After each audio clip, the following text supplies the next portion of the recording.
Okay, let's start this session up. Welcome again, all people from all over the world. Thank you for joining on our 48th Good Morning BSN.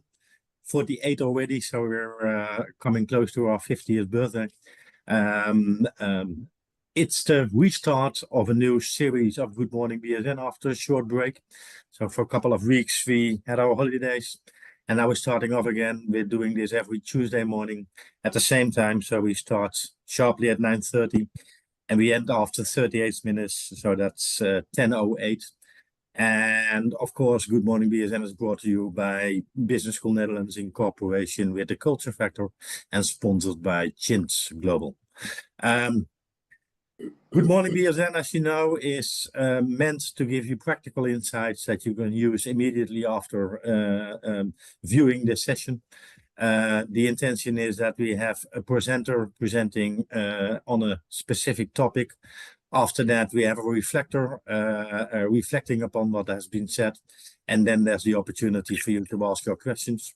You can do so in the chat. You can do so in the Q&A button on the bottom of your screen, or you can just raise your hand.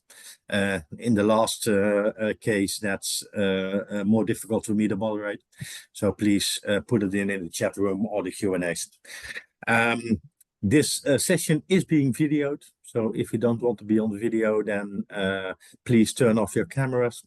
Other than that, it's time to go through the subject of the day. Normally, we have our sessions divided into 4 subjects that are all combined, as far as BSN is concerned, the pillars for great leadership. Those pillars are responsible leadership, change leadership, decision-making leadership, and today it's all about performance leadership. On this topic, so performance leadership, we are going to talk today about entrepreneurial leadership, mostly scaling for growth. We found a great speaker on that subject, somebody who has a history, made a career in the marine business, but then started up as a co-founder and now chief executive, Navozim, Anjaney Borwankar. Anjan is also, apart from being a chief executive at Novozim, a member of our international advisory board. So we thank him for that. It's a pleasure to see you, Anjan, and I'll give you the mic in a minute. Reflector today is Lere Balen, our CEO of Business School Netherlands in Nigeria, in Lagos. And both of them are welcoming you to today's event.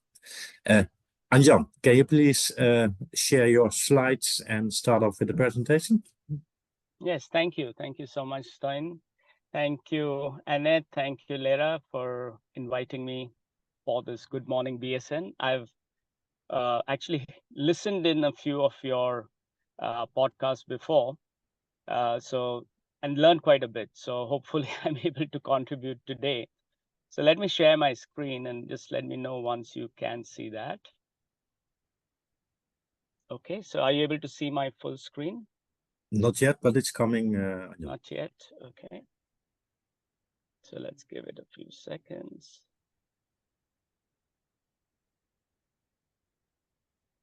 Okay, I think you can see it there now, it is. right? There it is. Okay. All good here. Excellent, thank you. So again, thanks for having me. And my specialty is entrepreneurship and also digital transformation, etc. Today, I'm going to basically focus on my personal journey. And again, thanks for this opportunity, BSN, because it's an opportunity for me also to reflect on my own leadership style. So a little bit of an intro about myself. I've been an entrepreneur for the last 20 years. Started my first company in 2004. And as already mentioned, since the last 7 years, I am a co-founder of Navozim, which is working in the maritime industry, basically helping to digitalize and decarbonize the industry using deep tech. So deep tech are these transformative technologies, often very difficult to master. And we particularly specialize in blockchain and in artificial intelligence to solve some of the pertinent problems in the maritime industry. I'm going to not talk about the company, but I'm going to pick up experiences from the company and share a few insights of what I think are the challenges and perhaps some solutions towards scaling companies. And for me, you will see I will differentiate a little bit between scaling and growth. But let me begin. So I go to the next slide, and please tell me once you can see that. Yes, it's on the excellent. So there's no time lag, so this is great. So this is something that I suppose is not just for entrepreneurial leaders, but when you are scaling companies, basically what you're doing is you still have very less resources. However, you have all the challenges of most large organizations, right? So it's like I like to give the analogy of a young teenager who's kind of finding his feet. You know, I have a son, I won't take his name, etc. You know, but he's getting like a small mustache coming out. You know, he doesn't know whether he should be sitting at the adults table or he's still at the kids table. So things like that. So you're really finding your feet, and as a leader, you have to guide that journey, right? So basically, there are a lot of dilemmas that you face on a daily basis. You want to keep the entrepreneurial spirit, which is why people joined your company in the first place. They feel empowered, they feel responsible, they feel they can do a lot of things, right? Even with less resources. However, that freedom, as you grow, as you scale, basically gets curbed. And the same people then start looking at you and saying, hey, I thought I could do this myself without asking you. And now you're kind of questioning me on a decision that that I was very used to before. So this is one of those kinds of dilemma: the freedom that you've given versus the responsibility, right? So I'll expand more on some of them. Then there's the other thing of speed versus patience. In a large company, you may have, let's say, 20,000 people. So even if somebody does one job per day, you get 20,000 things done. In a company, my company has just under 30 people. Even if you do a lot of tasks, you're not going to touch that number, right? So basically, we've got to go for speed of decision making. We've got to speed of doing things. But sometimes you just got to be very patient, because the market cycles or the other side, the context requires you to be patient. You can't be seen as someone who's kind of pesty and bothering the other side, right? So how do you actually resolve this? And then last but not the least, there are many dilemmas. I just chose a few of them. And there is this difference that I'd like to point out between growth and scale.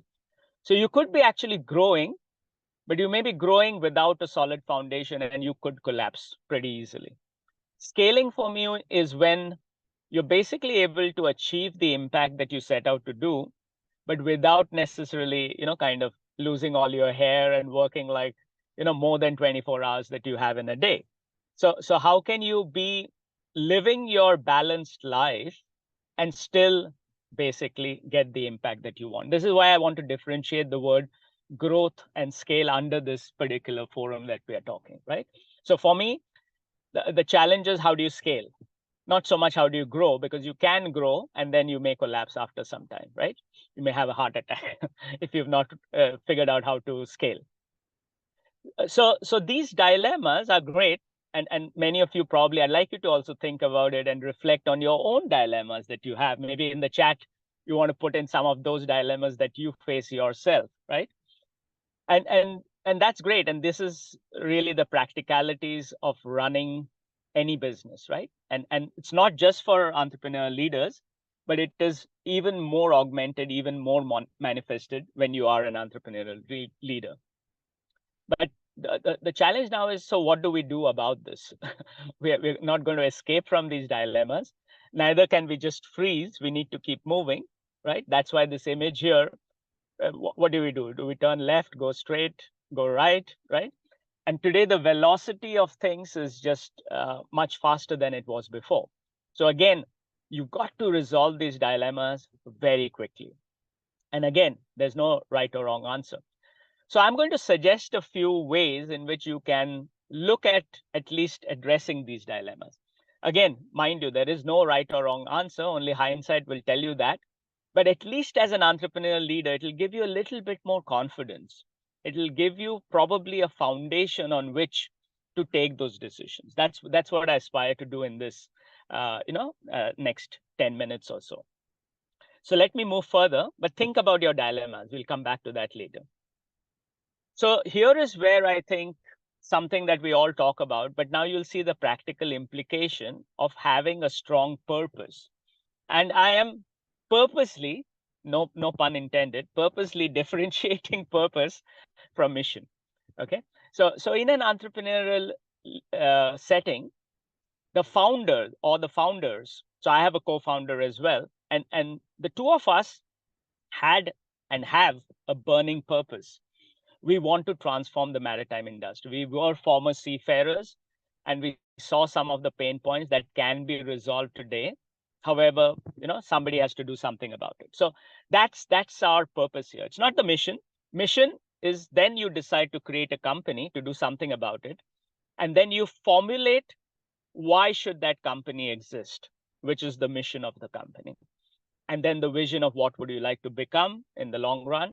And strategy is basically how you choose to play. So what are those choices you're making given your competitive advantages? What will you do? What will you not do? Right? That's basically the mission, vision, strategy that I think the participants will be very familiar with. And they've heard of purpose, but probably what I want to bring light to is how you bring purpose into a very pragmatic setting to resolve those dilemmas that we talked about. So the starting point is purpose, right? Starting point is knowing your drivers of why are you there in the first place, right? What is it that moves you? And this is a very deep topic because it requires you to know yourself.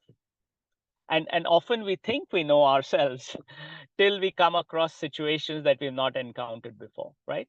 So it's a very personal journey. It's often a hidden journey. This is why the analogy of the roots and the tree. So everyone's focused on the fruits, right? So you as an entrepreneur leader, you go to investors and you promise them fruits very quickly, right? But what we forget is that the fruits don't come by saying fruits, fruits, fruits.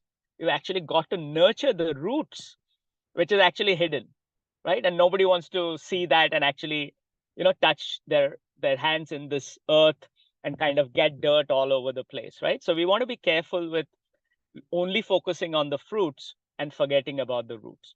This is why the purpose is very important. So what is hidden needs to come to the forefront. First, for the leader itself, by recognizing who you are, what drives you, and what truly drives you. I can tell you personally, there have been days when you're kind of wondering, why am I doing this? Why am I kind of on this journey when I could perfectly do something else? Get a comfortable job, get a secure pay, etc. And nothing wrong with that. But the entrepreneur leader has chosen something that is very difficult. And usually they've chosen it because there is a very strong burning purpose.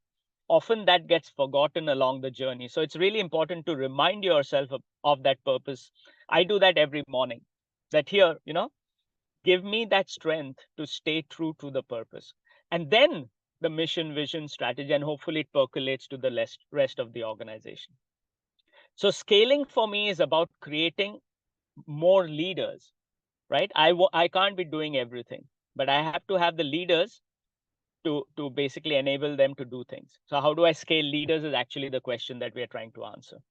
So, and that means that every leader needs to understand their personal purpose and hopefully be aligned with the overall mission of the company.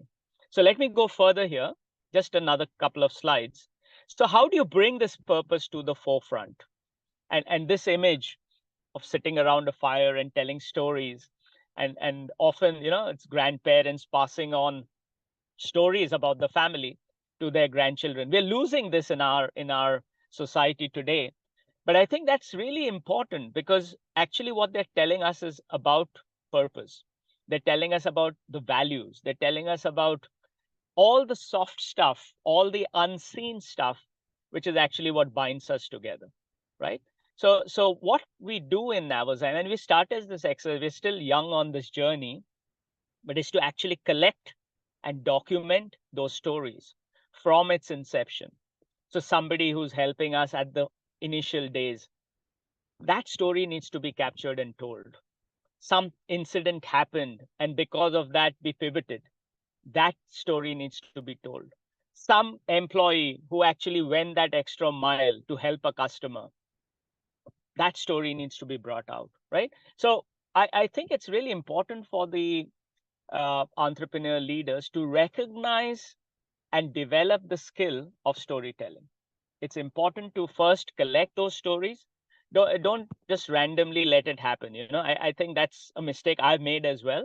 We want to collect that, document that, and kind of pass on that to the next generation of leaders and the employees, and tell those stories and encourage people to tell those stories in your organization. Because what it does, it brings that purpose, those hidden roots, to the foreground, and then people start nurturing that even more. Strong roots means it's a strong tree. You'll have a strong trunk. Your mission will also be strengthened. Your branches will be strengthened, which is basically the vision. And then all the fruits will also come, right? Your strategy will actually give you the fruits. So it's a longish journey, but I'd like to basically, share that. So let me take that. That's basically what I wanted to say. But let me bring that down to a practical example. So the dilemmas that I talked about, right? Coming back to those dilemmas. So I want to scale leaders. I want to give them, and they are empowered in Navazem in our company. They can take a lot of decisions on their own. But now, how do I ensure that they're aligned with the direction of the company? So we want the growth, we want the sales, we want the business, but we don't want that at any cost, right? So here is where the stories come in. Here is where you tell a story saying, listen, we sacrifice the following. I won't go so personal here, but basically, these are true stories where somebody is deciding to give up their salary for a few months so that the company can actually survive while the next round of investment is coming in. And that sacrifice has enabled us to reach where we are today. Now, when somebody understands that in an authentic way, then they realize that somebody saying that, do we really need that the organic fruits in the office every day when nobody's actually eating that, right? And half of it is getting spoiled. Then you kind of, that decision is very clear, right? They self-decide and kind of self-regulate, right? So this is where the power of stories can come in. So I'll stop here. I just want to summarize here what I said. And of course, Larry is going to reflect on what he heard from me.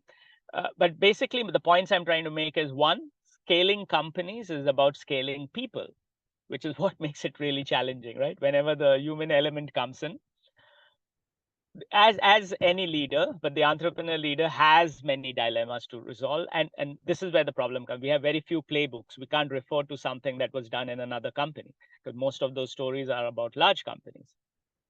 So how do you define? So this is why you go inwards rather than looking for external help. You go inwards and look at your purpose. Make sure that that is brought out through stories, because it can easily be forgotten, even by you. And it's definitely unseen. And encapsulate their stories, whether it's through a book, through videos, through webinars, whatever format works for you. But making those unseen things visible gives you the strength and the attention to basically resolve those dilemmas at a practical level. So with that, I'll stop, and hopefully this has been useful for all of you. I'll stop sharing the screen as well. Yeah. Thank you so much, Anjan. Let's go over to Lyra to reflect upon what has been said. Thank you so much, Tran, and thanks to Anjan for a very beautiful presentation, very inspiring. Has opened new areas of understanding and a deeper understanding on the concept of entrepreneurial leadership, and how to use entrepreneurial leadership for scaling growth. As he has stated, entrepreneurial leadership is a vital driver of innovation. However, the model for entrepreneurial leadership is typically different from what we have seen with well-established corporations. The concept of entrepreneurial leadership can be applied to small, to medium, and to big corporations. Indeed, under the current challenging business environment, it is better to embrace entrepreneurial leadership. In understanding entrepreneurial leadership, Anjaney has shared with us that it's a blend of entrepreneurial spirit and leadership qualities. Opportunity to identify ability to identify opportunities, to take calculated risks, to inspire other people, to pursue the purpose, which most organizations will define as vision, mission, core values. But to the entrepreneur, everything is right in the mind, it's in the spirit, it's based on intuition, it's based on feelings. And the challenges of scaling for growth is that the entrepreneur is also in a dilemma. He wants to do things in a very formal way, but at the same time, he's driven by his intuition, he's driven by his inner dreams and vision. And he has to accommodate increased demand and market reach. And so the process is not as simple as you see in the formal organization, big formal organization, where they are specialists to handle each area. So human beings are the most important resource or asset for any organization. So entrepreneurial leadership recognizes this and makes the best use of resource management, particularly people management. They have to maintain the company culture. They have to learn how to drive operational efficiency, market adaptation, and risk management. So how does he build strategies to drive growth, in summary? Anjaney has been able to tell us and say, one of the most important methodology that these people have been able to use is to use stories to reinforce their activities. They use stories to reinforce strategic planning. They use stories to build strong team, use stories to leverage technology, customer-centric, agility, and financial management. And he came to this conclusion that in reality, growing the business is about scaling people. It's about helping people to improve their scope, their speed, and about enabling them to be able to resolve their dilemma by having a very strong purpose from the start and sharing stories to actually get other people carried along. At the end of the day, stories will help to encapsulate the culture of the organization and communicate the purpose, and the unseen purpose become more visible to other members who have been there and those who are joining afresh. And on that note, I would like to say entrepreneurial leadership is one of the key reasons for setting up the Good Morning BSN. Thanks, Anjaney, for a very beautiful presentation this morning. Over to you, Trove. Thank you, Lyra. Thank you so much. Beautiful again, of course. A lot of people commenting in the chat box on the presentation, Anjaney. Inspiring, very helpful, clear insights, excellent presentation. So that's all for you. There's one remark that I want to read out, and that is a remark from Peter that came up when you presented that tree in your presentation. And he's telling us, most of us focus and quickly promise the fruit, but fail to realize we need to nurture the root. So that's a wise comment, I think. And then there's a question in our Q&A box. People, feel free to type in your questions in that Q&A box or use the chat. So I will see that as well. And I will try to get a question over from Victor. He's telling Anjaney earlier, can we say total quality management performance effect as dilemmas in the perspective of telecommunications performance? Hopefully I read it out clearly. Did you get that question, Anjaney? Not exactly. No, that's... Yeah, I think, again, my comment is this is actually applicable across the board, right? So this is not specific to a particular industry or a function, because again, it's the roots, right? So every tree has the roots, right? So we are talking about something which is often intangible, right? But it's actually really important. Just because you can't see it doesn't mean it's not important, right? We can't see so many things inside our body, but they're so important for us to function and even perform, right? And the world is programmed to look at things in the external world, right? Our five senses are really strong, and our tongue, our speech, all that. We pay a lot of attention to that. What I'm trying to say is the power behind that is actually the purpose, the roots, right?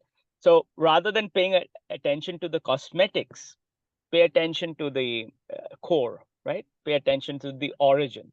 Because once you get that right, all the other things become much easier, right? And you start also looking beautiful, which means you get those fruits that you want. So it is irrespective of whether it's total quality management or whether it's telecom industry, etc. There may be specific nuances that you need to pay attention to there, but that's how I could comment on this. There's the next question. This one is from Humphrey, and he's asking, how do you manage quality in entrepreneurial leadership? Can you say something about that? Yeah, it's a good question, difficult question as well, because entrepreneurs, some of them may be considered cowboys, which means you basically take on the opportunity and just see, and you're kind of improvising along the way. But see, I'm a tech founder, so we actually have to build stuff for a market across the globe, which has to work. Okay, and it has to work, because if it doesn't, it's very easy, for the customer to just drop out. So quality is extremely important. That's what I mean by, it has to work. But how do you actually ensure that?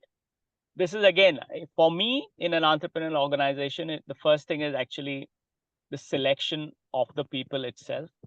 And they should be self-selecting rather than you kind of doing 10 interviews and deciding whether that person is correct or not, right? You basically need to be very clear about the culture. And the only way is to get them and see that. So if you recruit well, if you have the right people attracted to your company, I think it solves a lot of the issue. You want to be fanatical about quality on various things, right? The quality of the product, but quality of your customer support, how you treat your customers, and the people in Navos know that, right? Especially on the customer part, right? So there's no compromise on that, right?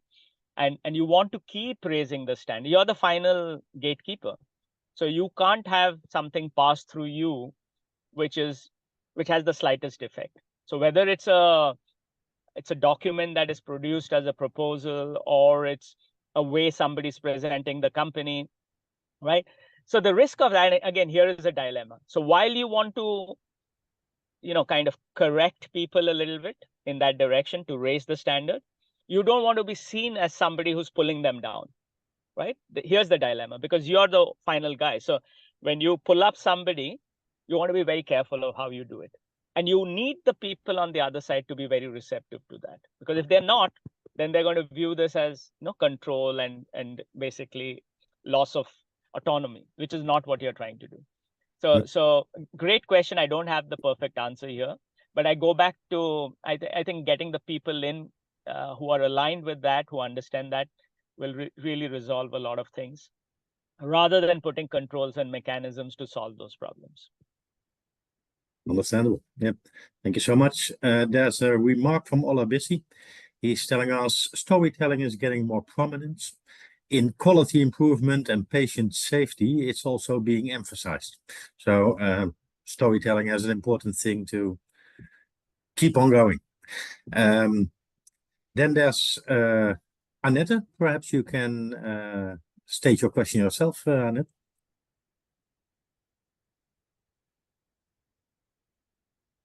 You're on mute. Sure.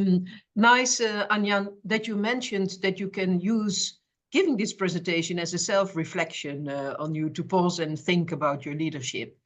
And I was wondering, do you share the dilemmas which you mentioned with the members of your team? And if so, how? Or do you organize feedback in a different way? Yeah, great question again. So basically, and again, I'm not prescribing that this is the style for everyone, okay? But in my particular case, basically, and I'm sometimes pulled up for that. I treat, and I really believe that every member of our team is like a family member. So you have to have full trust from day one, right? So basically, I've done a 360 feedback. I've shared the results of the 360 feedback with the whole team. We've done an exercise which is called a life's journey. So you kind of draw from your birth till today, the ups and downs on a graph, right? It's an exercise that you do to reflect and to see. But what I've done is I've shared that with the team. So I've actually shared with them a lot of the personal ups and downs, nothing to do with the business. At the risk of people misinterpreting that or kind of them feeling under pressure that they need to share it with me, which is not the point at all, right? But why I do all this is basically to build that trust, right? That's number one. And to hopefully bring out my purpose, no? Because I can't really articulate it as a sentence or just as a story, because if I say that, it loses its power. But if people can observe that, right? It's like if you take out the roots of a big tree to see it, the tree may die. So you can't really do that, right? So how do you make them understand that there's an entire root system and here's how it works, etc., but without uprooting it, no? So this is where the challenge is. So the best way that I do is keep it very transparent, right? But I go extreme on this. I'm not recommending it's for everyone. Again, the challenge of scaling is as we grow and as new people come in, some of them may even find this strange, right? Because like, are you expecting me to now share everything about my life with the rest of my team? And the answer is no, I don't expect that. But I expect you to discover a way in which you share your life's purpose with the rest of the team, because then it strengthens it, right? How you do it, I don't know. I know my style. I'm not prescribing that, but it's a great question and not easy answer here. Thank you. Thank you. I've got a question that might be a bit in line with the other one. This one is from Solomon. He's asking, Anjan, how did you transition your leadership style as your organization grew from small to bigger, and as you increased the number of products and services that you were offering? So it's all about leadership.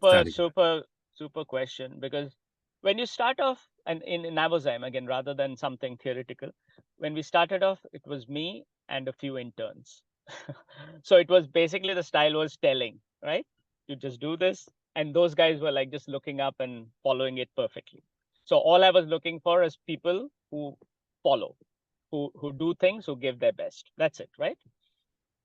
As we evolve, that's not going to work, right? So you need people who are highly qualified, who are going to challenge you, who basically will have a different style of leadership, and you need to accommodate that, right? So I have to change from being a directive leader to someone who's actually stepping back and letting things happen, right?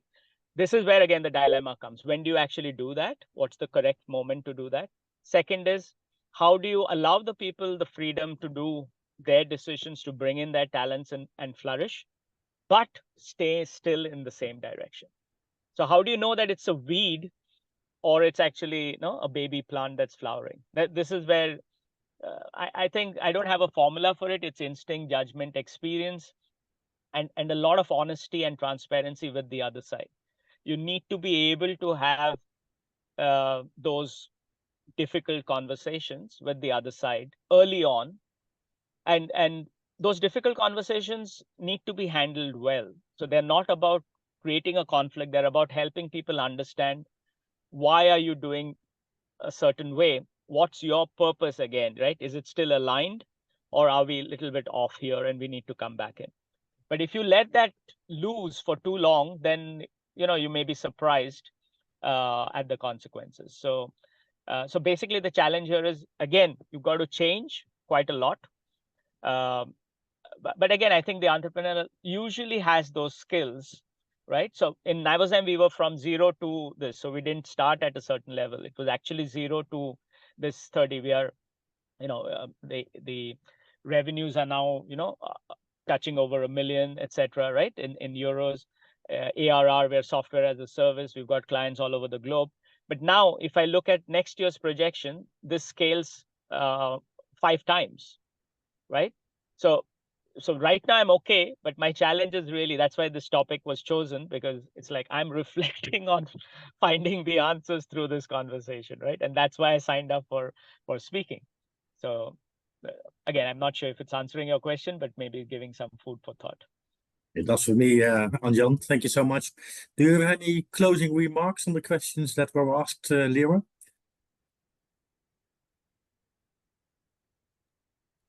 On a further reflection, I'll say that Anjana has provided a very great pathway for leaders, not just in the SME section, but for the fact that leaders of big corporations need to think like entrepreneurial leaders as a way for us to keep re-injecting innovation. The whole essence of every organization is growth. And when we think like entrepreneurial leaders, we're able to inject and accelerate business growth, organizational growth. And I think the best approach has been shared today by Anja in a very brilliant way and in an inspiring way. Thank you. Thank you so much. Well, we are coming to the end of this Good Morning BSN session. Thank you both, Anjan and Lyra. I hope you stay on for a couple of minutes to do an after chat. Thank you all participants. I hope you have enjoyed today's session. I think you got some good insights to start your day off with. It was inspiring to me, what has been said. Also, the question and answers were strong and great to listen to. So thank you so much for participating. Thank you so much, Anjan again and Lyra. Hope to see you all next week when we start again at exactly 9:30. And hope to see you back then. Okay, thank you so much. Thank you, everyone. Thanks for the opportunity.